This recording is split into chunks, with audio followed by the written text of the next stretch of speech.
Assalamualaikum warahmatullahi wabarakatuh. Salam sejahtera bagi kita semua. Sebelumnya, saya memperkenalkan diri. Nama saya Dela Rianti Teresa Harifah, NPM 20160014, Prodi PGSD 2A. Saya dari kelompok 4 yang akan membahaskan tentang perubahan dan konflik sosial. A. Perilaku sosial. Perilaku sosial merupakan perilaku yang relatif tetap yang diperlihatkan oleh individu ketika berinteraksi dengan individu atau kelompok lain.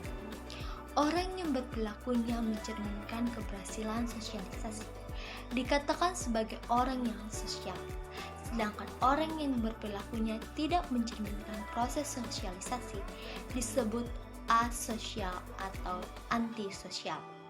Seseorang yang berperilakunya antisosial tidak mengetahui apa yang dituntut oleh kelompok sosial, sehingga perilakunya yang tidak memenuhi tuntunan sosial. Seseorang yang berperilakunya antisosial sebenarnya mengetahui hal-hal yang dituntut oleh kelompok, tetapi karena sikap penolakan, kemudian melawan norma. B. Perubahan sosial. Perubahan sosial merupakan pergeseran pada lembaga sosial dalam masyarakat pada kurun waktu yang berupa perubahan cara hidup atau pola kehidupan masyarakat yang baik karena perubahan kondisi geografis, kebudayaan material, komposisi penduduk, dan ideologi maupun adanya difusi dalam masyarakat. Perubahan sosial dapat dibedakan menjadi beberapa bentuk, yang diantaranya perubahan lambat dan perubahan cepat, perubahan kecil dan perubahan besar, dan yang ketiga yaitu perubahan yang dikehendaki atau yang direncanakan, dan perubahan yang tidak dikehendaki atau yang tidak direncanakan.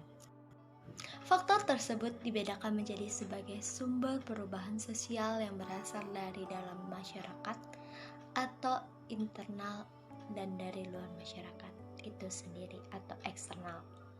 Faktor internal terdiri dari 4, yaitu bertambahnya jumlah penduduk, adanya penemuan baru, terjadinya pemberontakan atau revolusi, dan ideologi.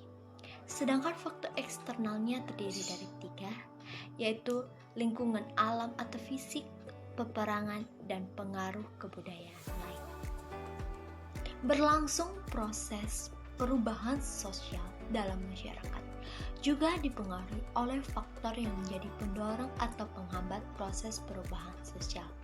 Faktor pendorong tersebut terdiri dari kontak dengan kebudayaan lain, sistem pendidikan formal yang maju, sikap menghargai hasil karya seseorang, dan keinginan untuk maju, toleransi terhadap perbuatan menyimpang yang bukan merupakan delik atau pelanggaran hukum, sistem pelapisan masyarakat atau stratifikasi sosial terbuka penduduk yang heterogen, ketidakpuasan masyarakat orientasi ke masa depan, dan pandangan bahwa manusia harus memperbaiki hidupnya.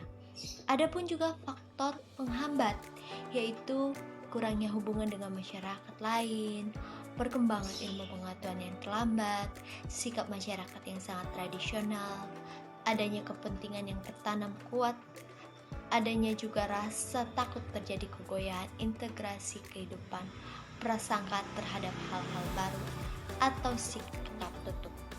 Hambatan-hambatan yang bersifat ideologis, adat, atau kebiasaan dalam masyarakat. Nilai bahwa hakikat hidup tidak mungkin diperbaiki. Dampak dinamika sosial.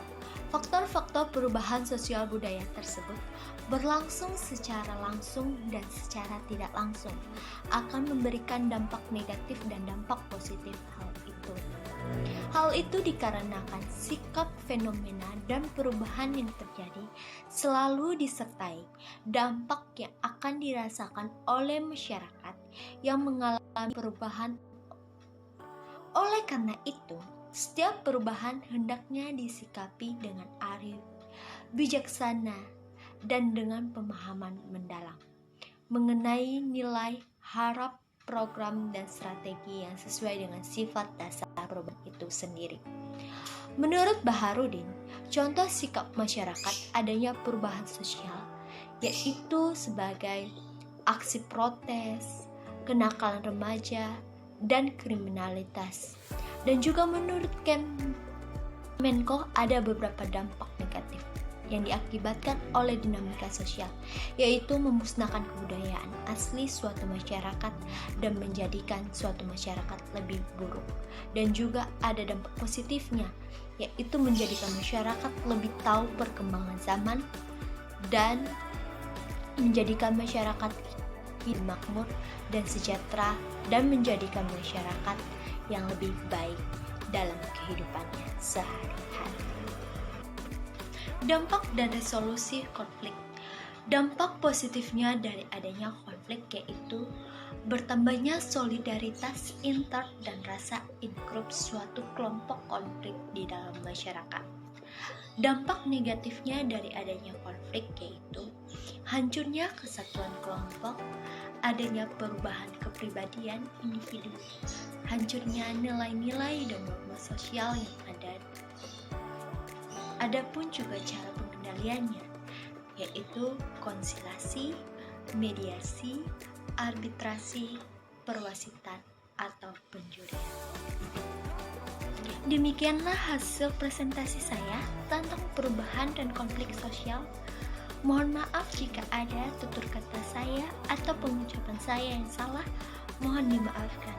Sekian dari saya ucapkan terima kasih.